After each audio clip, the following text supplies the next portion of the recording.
నమస్కారం, నా పేరు జ్యోతి. ఎస్జీవీ న్యూస్ కి స్వాగతం. ముందుగా హెడ్లైన్స్.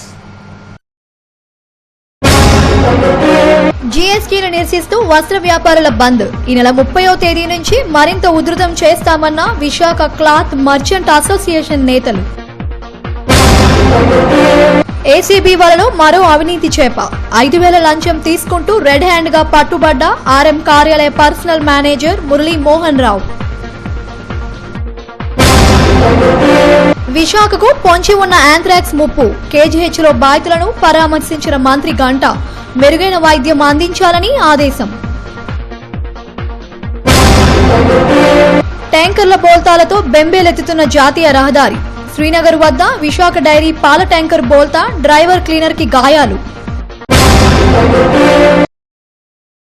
జీఎస్టీపై పోరుకు వ్యాపార వాణిజ్య వర్గాలు సిద్దపడుతున్నాయి. ఈ నెల 30న వస్త్ర వ్యాపారులు దేశవ్యాప్తంగా సమ్మె చేయనున్నారు. వీరితో పాటు ఫర్నిచర్ షాపులు, మత్స్యకారులు, వివిధ వర్గాల వ్యాపారులు కూడా ఆందోళన బాట పట్టారు. జీఎస్టీపై ఓ రిపోర్ట్. స్వాతంత్ర్యం వచ్చినప్పటి నుంచి వస్త్రాలపై పన్ను అంతగా లేదు. రెడీమేడ్ దుస్తులపై వ్యాట్ ఇప్పటికే కడుతున్నారు. కొత్త జీఎస్టీలో గరిష్టంగా 28% వరకు పన్నులు పడటంతో వ్యాపారులు గగ్గోలు పెడుతున్నారు. చేనేతపై 5% పన్ను విధించడం దారుణమని విశాఖపట్నం క్లాత్ మర్చెంట్స్ అసోసియేషన్ నాయకులు ఆందోళన వ్యక్తం చేశారు. జీఎస్టీ పడ్డం ఉన్నది చిన్న వ్యాపారస్తులకు చాలా ఇబ్బంది కలుగుతుంది. దానివల్ల అందరూ పెద్ద వ్యాపారస్తులు ఉండరు కాబట్టి చిన్న వ్యాపారస్తులకు ఇబ్బంది కలిగితే ఆ సంస్థలు ఎప్పుడు బాగుపడవు. కాబట్టి మేము అందరం కలిసి ఈ జీఎస్టీకి ఎగ్నిస్ట్ గా మేము ర్యాలీ చేస్తున్నాం. జీఎస్టీ వలన చాలా ఇబ్బందులు ఉన్నాయి. చాలా మంది బట్టలు అంటే ఈజీగా మాకు క్రెడిట్ వచ్చే బిజినెస్ అన్నది వస్త్ర వ్యాపారాలు. ఆ వ్యాపారాన్ని సమూలంగా నాశనం చేసే విధంగా ఉన్నది కాబట్టి తోటి వర్తకులందరికీ సామర్థ్యంగా ఉండాలని మేమంతా బంద్ చేసి వాళ్ళందరినీ ఒక తాటి మీద ఉండాలి, మంచి చిన్న వ్యాపారస్తులు అందరూ బాగుండాలని కోరుకుంటూ ఈ బంద్ని మేము అందరం ఒక కట్టడిగా చేస్తాం. విశాఖలో వస్త్ర వ్యాపారుల బంద్ పాటించారు. ఈ ఆందోళన ఈ నెల 30న మరింతగా ఉధృతం చేయనున్నారు. టెక్స్టైల్స్ పై పన్ను విధించడాన్ని తాము తీవ్రంగా వ్యతిరేకిస్తున్నట్లు విశాఖపట్నం క్లాత్ మర్చెంట్ అసోసియేషన్ అధ్యక్షుడు Kankatala Mallik, SR shopping mall అధినేత గోపీనాథులు తెలిపారు. ఈ నెల 30న నల్ల బ్యాడ్జీలతో జీఎస్టీకి వ్యతిరేకంగా ముక్కుముడిగా బంద్ పాటిస్తామని స్పష్టం చేశారు. సందర్భం ఏంటంటే, ఫస్ట్ ఆఫ్ ఆల్ ఇప్పుడు జీఎస్టీ అన్నది బట్టల మీద వేశారు. బట్టల మీద వేసండి మాకేంటంటే రెడీమేడ్ మీద ఉండడం అన్నది మాకు అందరికీ అలవాటే. మా కంటెస్ట్ ఏంటంటే మునుపు వ్యాట్ ఏ వస్తువుల మీద ఉందో అది కంటిన్యూ చేయండి తప్ప కొత్తగా వ్యాట్ పరిధిలో లేనిది ఇప్పుడు జీఎస్టీలో తీసుకొచ్చింది వస్త్రం. వస్త్రం అంటే బట్ట. 1947 నుంచి ఇప్పటివరకు ఎప్పుడు కూడా వస్త్రం మీద ట్యాక్స్ లేదు. ప్యాంటింగు, షర్టింగు అది రెడీమేడ్ మీద ఫస్ట్ నుంచి ఉంది. అది మేము యాక్సెప్ట్ చేసాం. అది మునుపు 5 ఉన్నది, ఇప్పుడు 12 అన్నారు. దానికి కూడా మేము ఓకే అన్నాం. బట్ లేని ట్యాక్స్ని లేని వస్తువు మీద ఇప్పుడు కొత్తగా పెట్టడం వల్ల ప్రాబ్లం ఏంటంటే, ఈ వస్త్రాల మీద పెట్టడం వల్ల మొత్తం కన్జ్యూమర్కి బేసిక్ వ్యాపారం చేసుకునే వాళ్ళు అందరూ కూడా ఎఫెక్ట్ అవుతున్నారు. బట్ట మీద ఏదైతే తర్వాత చేనేత కార్యక్రమాలు ఇప్పటికొచ్చి ఎప్పుడు కూడా ఏ ప్రభుత్వం కూడా చేనేత మీద వేయడం మేము వినలేదు. ఫస్ట్ టైం చేనేత మీద కూడా 5% వేశారు. సో ఇది చాలా తప్పు. ఈ ఏదైతే బంద్ ఈ రోజు చేస్తున్నామో through out all over and total India అంతా చేస్తున్నామండి. ఎగ్జాక్ట్లీ ఎందుకంటే ఇన్ని ఇండిపెండెన్స్ వచ్చినప్పటి నుంచి ఏ రోజు కూడా ట్యాక్స్ లేదు టెక్స్టైల్ మీద. ఫస్ట్ టైం వేయడం జరిగింది. ఇది పెద్ద పెద్ద మాల్స్కు సంబంధించి అడ్వాంటేజ్ ఏమో కానీ యాక్చువల్లీ ఇది కుటీర పరిశ్రమ మాదిరి ఉంది మన భారతదేశంలో. ప్రతి ఒక్కరికి ఇదే ఈ విధమైన వీళ్ళు పెడుతున్న అన్నీ కూడా అప్లోడింగ్ ఏమీ చాలా కష్టంగా ఉంటుంది. ఇవన్నీ చేయాలంటే ఇబ్బంది కాబట్టి అందరము యాజ్ యునైటెడ్గా త్రూ అవుట్ ఇండియా దీన్ని కండెమ్ చేస్తూ వస్త్ర వ్యాపారంతో పాటుగా ఫర్నిచర్ షాపులు, మత్స్య పరిశ్రమపై జీఎస్టీ ప్రభావం తీవ్రంగా కనిపిస్తోంది. ఎండు చేపలపై కూడా జీఎస్టీ ప్రభావం ఉండటంతో ఎగుమతులకు ఇబ్బంది పడే పరిస్థితి నెలకొంది. వీటిపై జీఎస్టీ మినహాయింపు ఇవ్వాల్సిందిగా కోరుతూ వ్యాపార వాణిజ్య వర్గాలు ఆందోళన ఉధృతం చేయనున్నాయి. ఏసీబీ పన్నిన వలలో మరో అవినీతి చేప చిక్కింది. 5,000 రూపాయల లంచం తీసుకుంటూ ఆర్టీసీ ఆర్ఎం కార్యాలయ personal manager S Murali Mohanarao ఏసీబీకి రెడ్ హ్యాండెడ్ గా దొరికిపోయారు. సిహెచ్ అప్పలరెడ్డి అనే వ్యక్తి ఆర్టీసీకి అద్దె కార్లను తిప్పుతారు. 2 కార్లకు సంబంధించి మార్చి, ఏప్రిల్, మే నెలలకు బిల్లులను అప్పలరెడ్డి సమర్పించారు. ఈ బిల్లుల మంజూరుకు ద్వారకానగర్ ఆర్ఎం కార్యాలయ పర్సనల్ మేనేజర్ మురళీ మోహనరావు 5,000 రూపాయలు లంచంగా డిమాండ్ చేశారు. లంచం ఇవ్వడం ఇష్టం లేని అప్పలరెడ్డి ఏసీబీ డీఎస్పీ రామకృష్ణ ప్రసాద్ ను ఆశ్రయించారు. మంగళవారం మధ్యాహ్న సమయంలో తన కార్యాలయంలో లంచం తీసుకుంటూ ఏసీబీ రెడ్ హ్యాండెడ్ గా దొరికిపోయారు. Personal manager Murali Mohanarao arrest చేసి కోర్టుకు హాజరుపరుస్తున్నట్లు డీఎస్పీ రామకృష్ణ ప్రసాద్ తెలిపారు.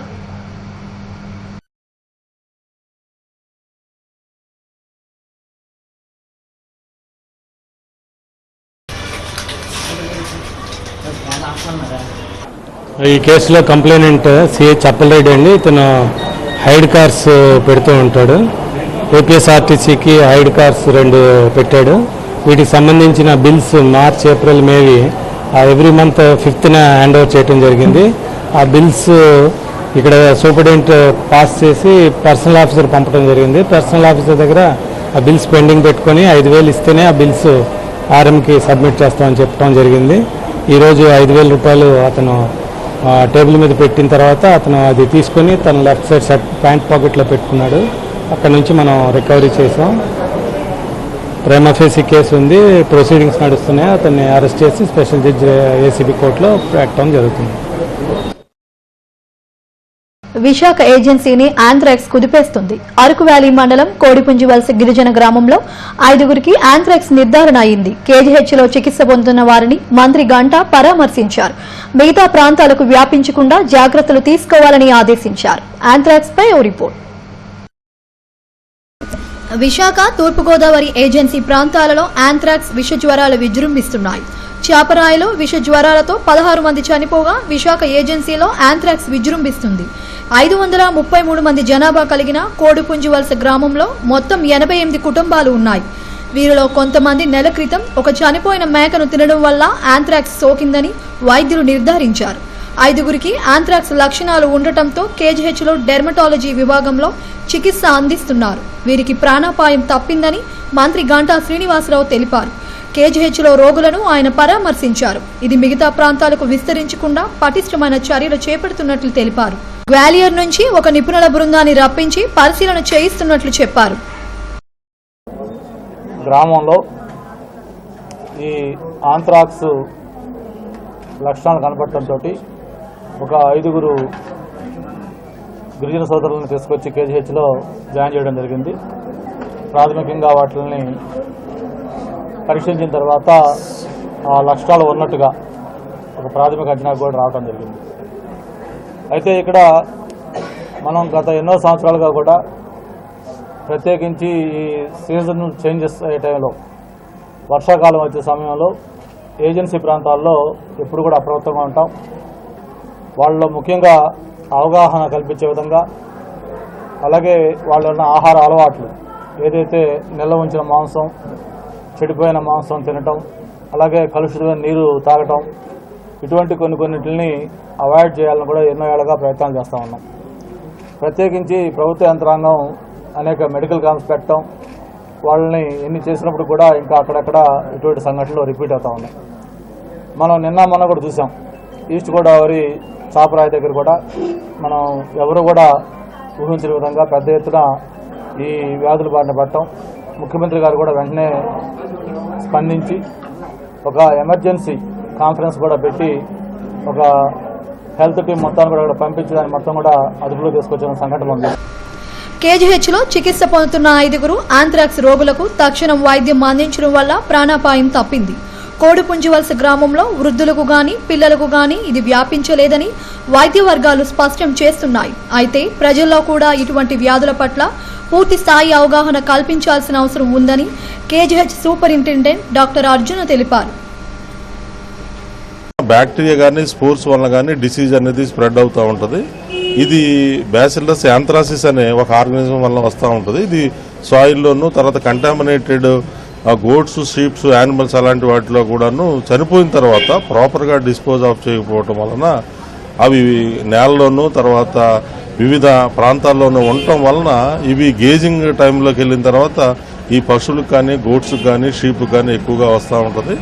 ఇది ఏజెన్సీ ప్రాంతంలో అప్పుడప్పుడు వస్తూ ఉంటుంది. లాస్ట్ ఇయర్ కూడాను మాకు 13 మంది పేషెంట్ని ఈ డెర్మటాలజీ విభాగంలో నుంచి ట్రీట్మెంట్ చేయడం జరిగింది. ఎవరు కూడా లాస్ట్ ఇయర్ కూడాను యాంథ్రాక్స్ వల్ల చనిపోలేదు. ఇప్పుడున్న 5 కూడాను ట్రీట్మెంట్ అందుతుంది కాబట్టి డిసీజ్ కూడాను అంత తీవ్రంగా లేదు కాబట్టి వీళ్ళు కూడాను మరి ఒక వారం రోజులు మా దగ్గర ఉంచి ట్రీట్మెంట్ తీసుకుంటే తప్పకుండా తగ్గిపోతుంది. అయితే ఈ డిసీజ్ సంబంధించినంత వరకు మళ్ళీ కొత్త కేసులు అనేది ఏమీ రాలేదు ఈ 3 రోజుల్లో కూడా. సో దీన్ని ఆల్మోస్ట్ మేము కల్చర్ చేసి మైక్రోస్కోప్లో చూసి ఆ క్రిమినల్ ఐడెంటిఫై చేయడం కూడా జరిగింది. సాధారణంగా వర్షాకాలం ప్రారంభంలోనే ఇటువంటి అంటువ్యాధులు విజృంభిస్తుంటాయి. ఆహారంతో పాటు మంచినీటి కాలుష్యం వల్ల కూడా వ్యాధులు వ్యాప్తి చెందడానికి అవకాశాలు ఉన్నాయి. యాంథ్రాక్స్ అంటువ్యాధి కావడంతో ప్రజలు అప్రమత్తంగా ఉండాల్సిన అవసరం ఎంతైనా ఉంది. జాతీయ రహదారుల వెంబడి ప్రమాదాలు ప్రజల పాలిట శాపంగా మారుతున్నాయి. భారీ వాహనాలు నిర్లక్ష్యంగా నడపడం వల్ల జరిగే ప్రమాదాల్లో ప్రజల ప్రాణాలు గాల్లో కలిసిపోతున్నాయి. దీంతో సర్వత్రా ఆందోళన వ్యక్తమవుతుంది. తాజాగా గాజువాక శ్రీనగర్ సెంటర్లో విశాఖ డైరీకి చెందిన పాల ట్యాంకర్ బోల్తా పడింది. ఈ సంఘటనలో డ్రైవర్, క్లీనర్ కు గాయాలయ్యాయి. ట్యాంకర్ల బోల్తాపై ఓ రిపోర్ట్. ఎన్ఏడి కూడలిలో కంటైనర్ బోల్తా పడి ఒకరు మృతి చెందిన ఘటన మరిచిపోకముందే గాజువాకలో మరో పాల ట్యాంకర్ బోల్తా పడింది. ఈ సంఘటనలో డ్రైవర్, క్లీనర్ గాయపడి ఆసుపత్రిలో చికిత్స పొందుతున్నారు. తూర్పుగోదావరి జిల్లా పిఠాపురం నుంచి విశాఖలోని డైరీకి పాలను తీసుకొస్తున్న ట్యాంకర్ లారీ ఉదయం 8 గంటల సమయంలో శ్రీనగర్ జాతీయ రహదారిపై నుంచి కిందకు బోల్తా పడింది. ఈ సంఘటనలో ట్యాంకర్లో ఉన్న పాలన్నీ నేలపాలయ్యాయి. కొంతమంది ఈ పాలను బకెట్లతో పట్టుకెళ్లడం కనిపించింది. వడ్లపూడి దాటిన తరువాత శ్రీనగర్ బ్రిడ్జి నుంచి అదుపు తప్పి పల్టీలు కొడుతూ కిందకి పడిపోయింది. అదృష్టవశాత్తు జనసంచారం లేకపోవడం వల్ల పెను ప్రమాదం తప్పినట్లయింది. కేవలం డ్రైవర్ నిర్లక్ష్యం కారణంగానే ఈ ప్రమాదం చోటు చేసుకుందని ట్రాఫిక్ పోలీసులు తెలిపారు. భారీ క్రేన్లతో పాల ట్యాంకర్ వెలికి తీసే కార్యక్రమం చేపట్టారు.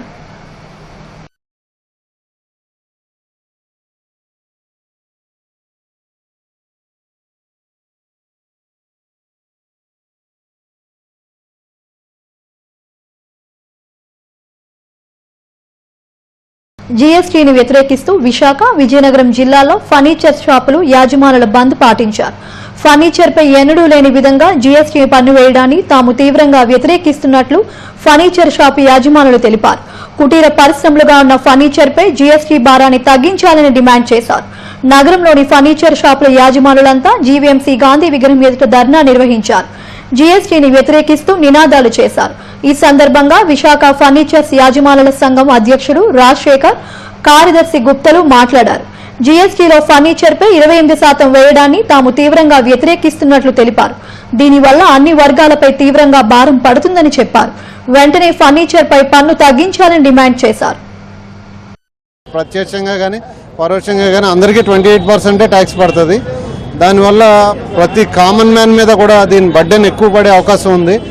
దీన్ని దృష్టిలో పెట్టుకుని ఈరోజు కామన్ మ్యాన్కి కూడా అందరికీ తెలియజెప్పకపోతే రేపు పొద్దున్న ఇంత ట్యాక్స్ అంటే ఖచ్చితంగా 28% అనేది ఏ విధంగా కూడా భరించదగ్గది కాదు.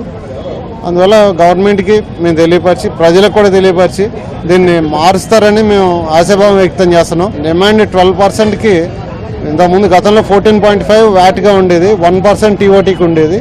ఇప్పుడు దాన్ని వ్యాట్ని వచ్చి 28% చేశారు. ఎందుకంటే ఎక్సైజ్ కొన్ని కంపెనీలు, పెద్ద కంపెనీలు ఎక్సైజ్ ఏవైతే పే చేస్తున్నాయో వాళ్ళతో ఈక్వల్గా మాది కూడా కలిపేయడం వల్ల చిన్న తరహా పరిశ్రమలన్నీ కూడా మూతపడే అవకాశం ఉంది. కార్మికులంతా రోడ్డున పడే అవకాశం ఉంది. దీనివల్ల మాకు 14.5ది ఇప్పుడు యాజ్ ఇట్ ఈజ్గా ఉంచినా లేదా 12% చేసినా రేపు వద్దన ఈ ఇండస్ట్రీలకి ఊతం ఇచ్చినట్టు ఉంటుంది. ఏదైతే ఉందో 28% లగ్జరీ ట్యాక్స్గా పెట్టారంటే లగ్జరీ ఐటమ్కి 28% పెట్టారు. కానీ ఫర్నిచర్ అనేది సామాన్యుడు ఉపయోగించే వస్తువు. ప్రతి ఇంటిలో కూడా ఎవరైనా సరే గదిలో వేసుకునే మంచం కానీ, డైనింగ్ టేబుల్ కానీ, నలుగురు వస్తే కూర్చోడానికి వాడే ప్లాస్టిక్ కుర్చీలు కానీ అన్నిటినీ ఒకటే ఘాటన కట్టి 28% చేశారు. 28% దేనికి పెట్టారనేసి మేము రెఫరెన్స్ ఇచ్చినప్పుడు ఫ్యాక్టరీ నుంచి బయటకు వచ్చే సరుకు మీద ఎక్సైజ్ డ్యూటీ అంటూ ఉంటుంది.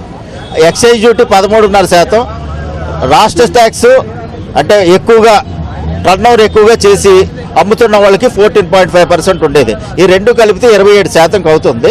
దాన్ని కలుపుకొని 1% కదా మేము పెంచాం, 28% పెంచామనేసి వాళ్ళు చెప్తున్నారు గవర్నమెంట్ నుంచి. కానీ ఇదైతే క్యాటేజ్ వెల్ఫేర్ చారిటబుల్ ట్రస్ట్ ఇన్ఛార్జ్ మల్లా అనుష పుట్టినరోజు వేడుకలు నిరాడంబరంగా పేద విద్యార్థుల మధ్య జరుపుకున్నారు. ఆసిలమెట్టలోని వెల్ఫేర్ సంస్థల కార్యాలయంలో ఈ పుట్టినరోజు వేడుకలను నిర్వహించారు. ట్రస్ట్ అధినేత మల్లా విజయప్రసాద్, ఎగ్జిక్యూటివ్ డైరెక్టర్ మల్లా అరుణ్ కుమారి, ట్రస్టీ అలేఖ్యలు ముఖ్య అతిథులుగా హాజరయ్యారు. హిడెన్ స్పోర్ట్స్ విద్యార్థులు దేశభక్తి గీతాలతో నృత్యాలు చేసి అందరినీ ఆకట్టుకున్నారు. మానసిక వికలాంగుల మధ్య అనుష కేక్ కట్ చేసి పుట్టినరోజు వేడుకలను జరుపుకున్నారు. అనంతరం వారికి బహుమతులు అందజేశారు.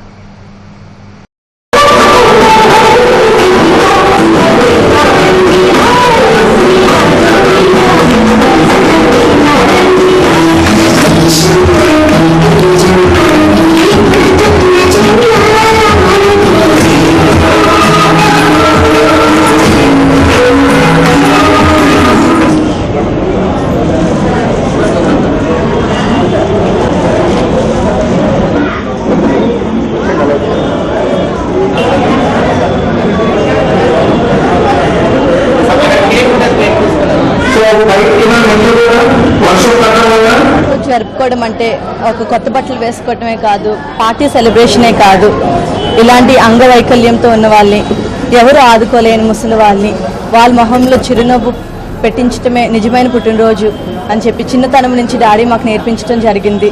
దాన్ని ఇన్స్పిరేషన్గా తీసుకొని ఈరోజు నా బర్త్డే సెలబ్రేషన్స్ ఇలాంటి అంగవైకల్యంగా ఉన్న పిల్లల మధ్యలో సెలబ్రేట్ చేసుకోవడం నాకు చాలా ఆనందంగా ఉంది.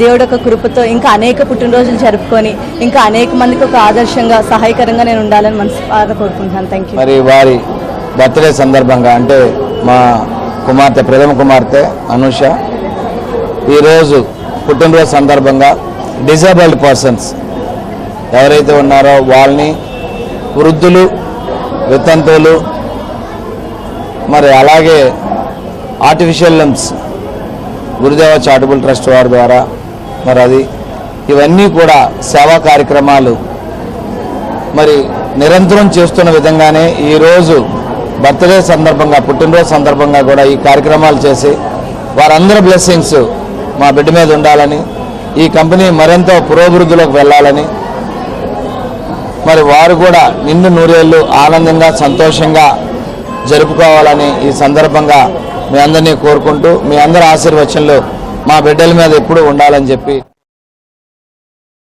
అర్చకులు తమ ఆందోళన ఉధృతం చేశారు. వేతనాల కోసం గత కొంతకాలంగా ఉద్యమం చేస్తున్న అర్చకులు మంగళవారం నాడు హోమాన్ని నిర్వహించారు. జీవీఎంసీ గాంధీ విగ్రహం ఎదురుగా ఈ కార్యక్రమాన్ని వినూత్నంగా నిర్వహించి అందరినీ ఆకట్టుకున్నారు. తమ సమస్య పరిష్కారం అయ్యే వరకు ఆందోళన కొనసాగుతుందని, ఈ నెల 30 నుంచి ఆర్జిత సేవలు నిలిపివేస్తున్నట్లు అర్చకులు తెలిపారు. ఈ కార్యక్రమంలో ఉత్తరాంధ్ర జిల్లాలకు చెందిన వర్తకులు పాల్గొన్నారు.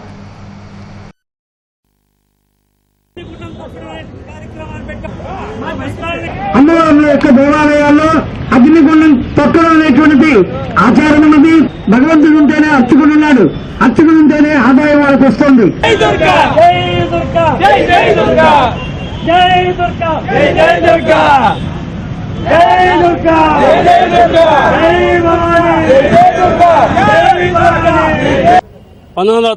సంవత్సరంలో సుప్రీంకోర్టు ఆదేశాల ప్రకారంగా మాకు టీఆర్సీ స్కేల్స్ ఇవ్వాలి, అలాగే మొట్టమొదటిగా అర్చకుడికి జీతం ఇవ్వాలి, అలాగే ఆలయాల్లో పనిచేసే అర్చకులకి అక్కడ దేవస్థానం స్థలం ఉన్నట్టయితే క్వార్టర్స్ ఇవ్వాలి, క్వార్టర్స్ కట్టడానికి స్థలం లేకపోతే అద్దెలు ఇవ్వాలని చెప్పేసి సుప్రీంకోర్టు డైరెక్షన్ ఇచ్చిందండి.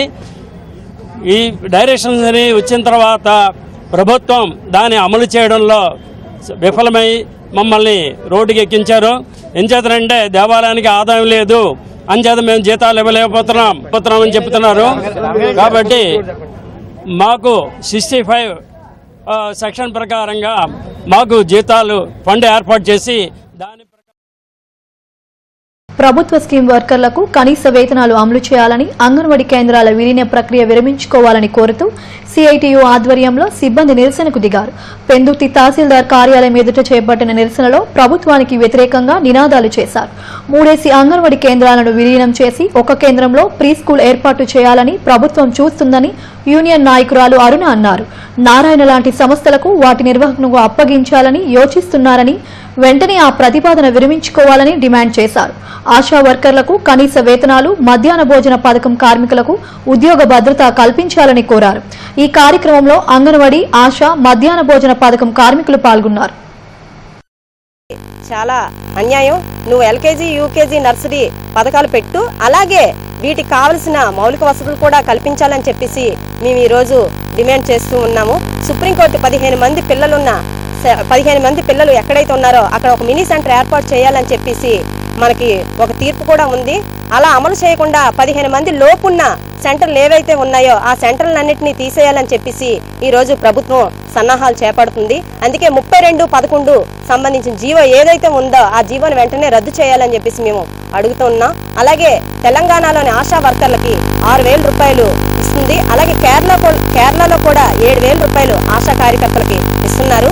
అన్ని రాష్ట్రాల్లోని అమలు చేస్తున్న మన రాష్ట్రంలో కూడా అమలు చేయాలని చెప్పేసి అదే మాదిరిగా మనం డిమాండ్ చేస్తాం. తెలంగాణ ప్రభుత్వం 6,000 రూపాయలు ప్రకటించాక ఇప్పటికీ కూడా ప్రభుత్వం మాట్లాడకపోవడం చాలా సిగ్గుసేటు. మేమందరమే కూడా తెలంగాణ ఆశా వర్కర్లకు 6,000 ఇచ్చినట్టుగా ఇక్కడ ఏపీలో ఆంధ్రప్రదేశ్లోని ఆశా వర్కర్లకు చెల్లించిన ఎడల వెంటనే మేము ఈ ఏడాది జనవరి 1వ తేదీ నాటికి 18 ఏళ్ల వయసు నిండిన ప్రతి ఒక్కరూ ఓటరుగా తమ పేర్లను నమోదు చేయించుకోవాలని జోన్ 3 కమిషనర్ చక్రధర్రావు పిలుపునిచ్చారు. భారత ఎన్నికల కమిషన్ ఆదేశాల మేరకు జూలై 1 నుంచి 31వ తేదీ వరకు ఓటర్ల నమోదుకు స్పెషల్ డ్రైవ్ నిర్వహిస్తున్నట్లు ఆయన తెలిపారు. జోన్ 3 కార్యాలయంలో జరిగిన సమావేశంలో ఆయన మాట్లాడారు. ఆన్లైన్లో గానీ ఈ సేవా కేంద్రాలలో గానీ నిర్ణీత ఫారంలో ఓటు హక్కును నమోదు చేయించుకోవాలని విజ్ఞప్తి చేశారు. ఈ సమావేశంలో ఎన్నికల డిప్యూటీ తహసీల్దార్ జ్యోతి, సిబ్బంది పాల్గొన్నారు. కాలేజెస్ ప్రిన్సిపాల్స్, అలాగే హై స్కూల్స్ హెచ్ఎంస్ మరియు బిఎల్ఓస్, ఎన్జిఓస్, ఎన్సిసి తదితరులు అందరితో కూడా సమావేశం ఏర్పాటు చేశాం.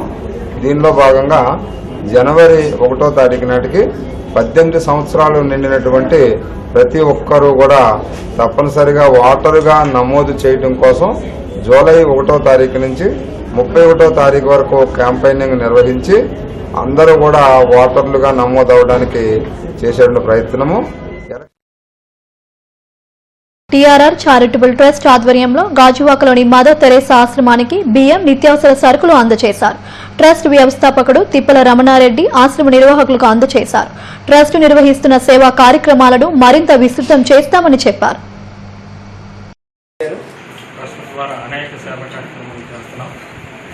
దీనిలో భాగంగా ఈరోజు మదర్ తెరేసా అనాథలకు పంపిణీ కార్యక్రమం జరుగుతుంది. మరి గతంలో కూడా ఎన్నో సేవా కార్యక్రమాలు చేసాం.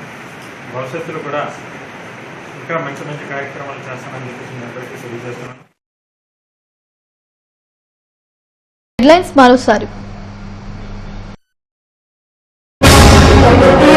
జీఎస్టీని నిరసిస్తూ వస్త్ర వ్యాపారుల బంద్ ఈ నెల 30వ తేదీ నుంచి మరింత ఉధృతం చేస్తామన్న విశాఖ క్లాత్ మర్చెంట్ అసోసియేషన్ నేతలు.